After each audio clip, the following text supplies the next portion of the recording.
Hello student, welcome to political science department class. कैसी है मेरी यूट्यूब फैमिली? स्टूडेंट, आप सभी को पता है नेट के फॉर्म आ चुके हैं। फिर से आप एक नई तैयारी में जुट गए हैं।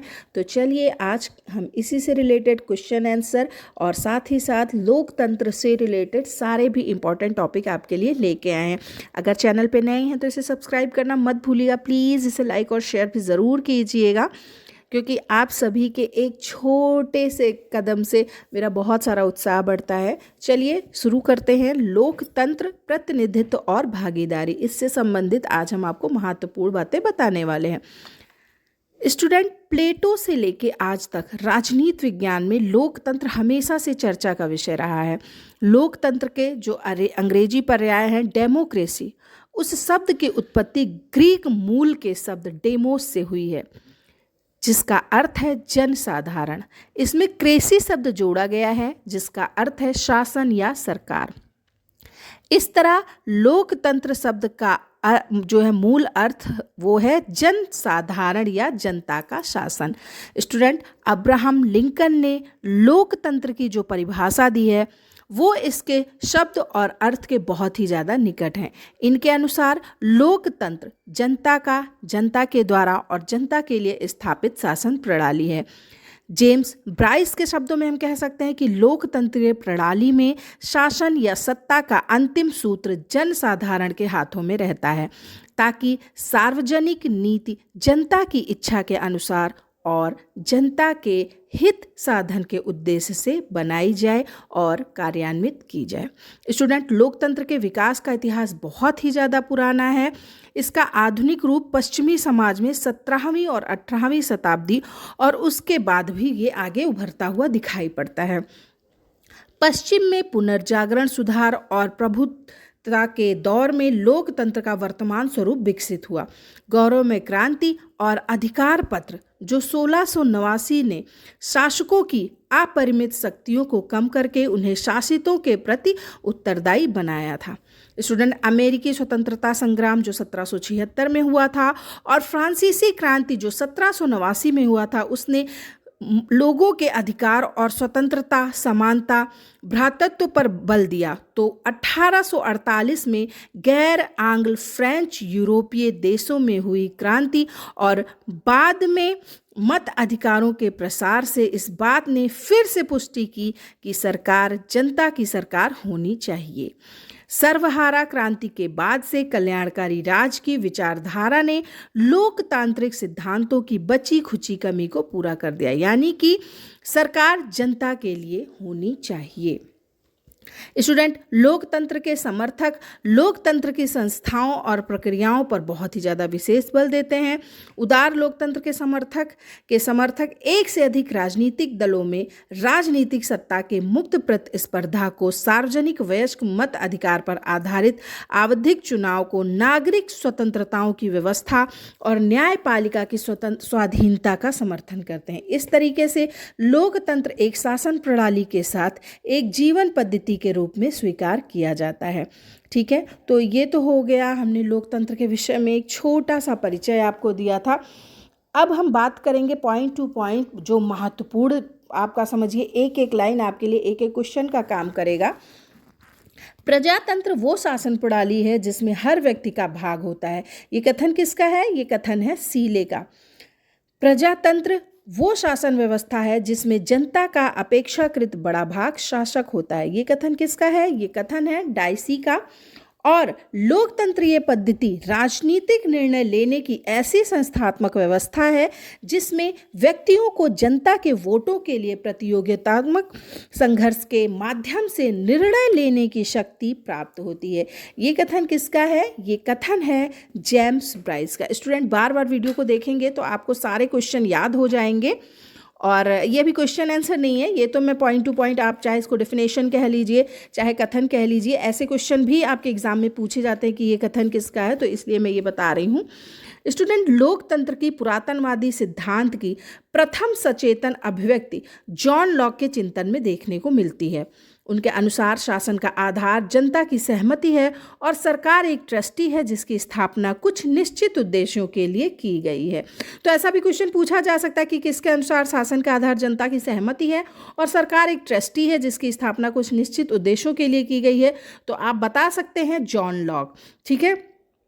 और अगर आपके लिए देखिए इसी एक इसमें दो क्वेश्चन बन रहा है। अगर आपसे ये भी पूछा जाए कि लोकतंत्र की पुरातनवादी सिद्धांत की प्रथम सचेतन अभिव्यक्ति किसके चिंतन में देखने को मिलती है, तो आप बता सकते हैं जॉन लॉक की। ठीक है, चलिए आगे बढ़ते हैं। स्टूडेंट, रूसो में सामान्य इच्छा और मॉन्टेस्क्यू ने अपने शक्ति पृथक्करण सिद्धांत के द्वारा इस सिद्धांत को विकसित किया था। ठीक है, तो ये भी आपका क्वेश्चन बन गया ना, सामान्य इच्छा सिद्धांत के द्वारा किसने इस सिद्धांत को विकसित किया, तो आप बता सकते हैं रूसो ने। और शक्ति पृथक्करण सिद्धांत किसका है, मॉन्टेस्क्यू का है। तो यहाँ पे भी आपका दो क्वेश्चन तैयार हुआ। स्टूडेंट, लोकतंत्र के क्लासिकी सिद्धांत के अन्य समर्थकों में Jefferson, Madison, Bentham, J.S. Mill, Green, Lindsay, Barker, Hobhouse और लास्की के नाम प्रमुख हैं। ठीक है। हरनसा के अनुसार लोकतांत्रिक समाज वो है जिसमें समानता के विचार की प्रबलता हो और जिसमें समानता का सिद्धांत प्रचलित हो। तो ये भी पूछा जा सकता है कि ये कथन किसका है, तो आप बता सकते हैं हरनसा का। स्टूडेंट, मिल के सहिष्णुता को लोकतांत्रिक समाज की प्रमुख विशेषता माना गया है।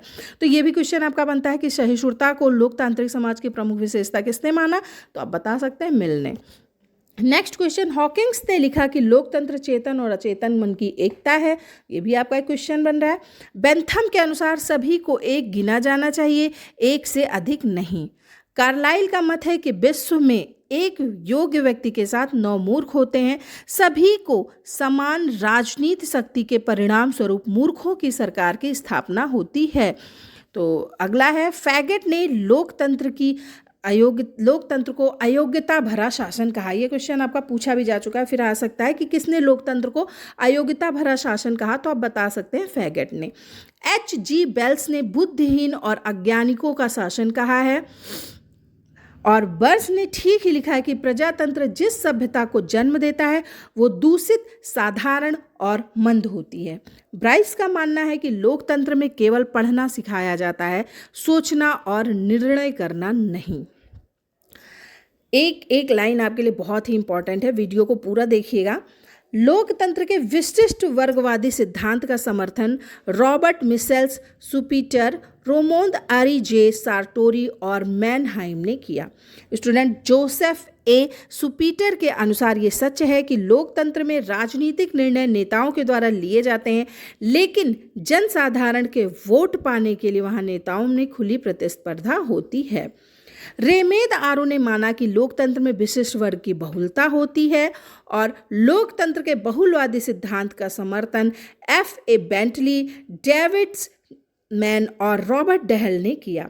लोकतंत्र के बहुलवादी सिद्धांत के अनुसार लोकतंत्रीय प्रक्रिया के अंतर्गत ये संघ या समूह आपस में सौदेबाजी करके ऐसी नीतियों के लिए अपनी सहमति व्यक्त करते हैं जिनसे उनके परस्पर विरोधी हितों में समायोजन स्थापित हो सके।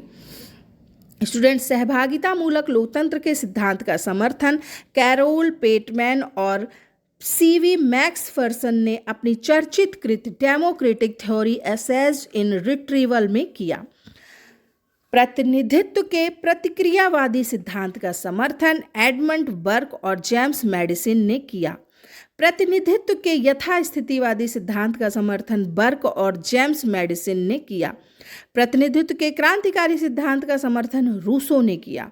ये देखिए, मतलब जितने भी लाइन में बता रही हूँ सब आपके एकदम बहुत ही इंपॉर्टेंट क्वेश्चन है कि प्रतिनिधि के क्रांतिकारी सिद्धांत का समर्थन किसने किया, तो आप बता सकते हैं रूसो ने किया। व्यावसायिक प्रतिनिधित्व G.D.H. कोल ने किया और इसके साथ ही मिरोबी, मुसोलिनी और श्रमिक संघवाद ने भी किया। ठीक है, तो आई होप आपको ये चीज़ समझ में आ गई होगी। अब मैं आपको बताने जा रही हूँ इससे संबंधित जो महत्वपूर्ण पुस्तकें हैं वो किसने लिखी थी। स्टूडेंट, सबसे पहले बात करेंगे जोसेफ ए सुपीटर की बुक थी capitalism, socialism and democracy. Raymond Aron की बुक थी social structure and the ruling class. Sartori की बुक थी डेमोक्रेटिक थ्योरी और मैनहाइम की बुक थी आइडियोलॉजी एंड यूटोपिया। स्टूडेंट, बहुमत प्रणाली के अंतर्गत एक सदस्यीय निर्वाचन क्षेत्र होता है। इसे first of the post system भी कहा जाता है। बहुमत प्रणाली भी एक सदस्यीय निर्वाचन क्षेत्र होता है, लेकिन उम्मीदवार को पूर्ण बहुमत प्राप्त करना जरूरी होता है। आनुपातिक प्रतिनिधित्व में बहुसदस्यीय निर्वाचन क्षेत्र होता है। इसका ध्येय मतदाताओं को अपने अपने वोटों की संख्या के अनुपात में प्रतिनिधित्व प्रदान करना होता है। आई होप ये सारे पॉइंट आपके लिए बहुत ही इंपॉर्टेंट होंगे, इसको नोट कर लीजिएगा। और मैं आप सभी को बताना चाहती हूँ कि हमारे आने वाले वीडियो में हम इसी टॉपिक से रिलेटेड बहुत इंपॉर्टेंट क्वेश्चन आंसर आपको बताने वाले हैं। तो प्लीज़ आने वाले वीडियो को देखने के लिए चैनल को सब्सक्राइब कर लीजिएगा और बेल आइकन को क्लिक कर दीजिएगा ताकि आने वाले वीडियो के नोटिफिकेशन आपको तुरंत मिल जाए। Thank you.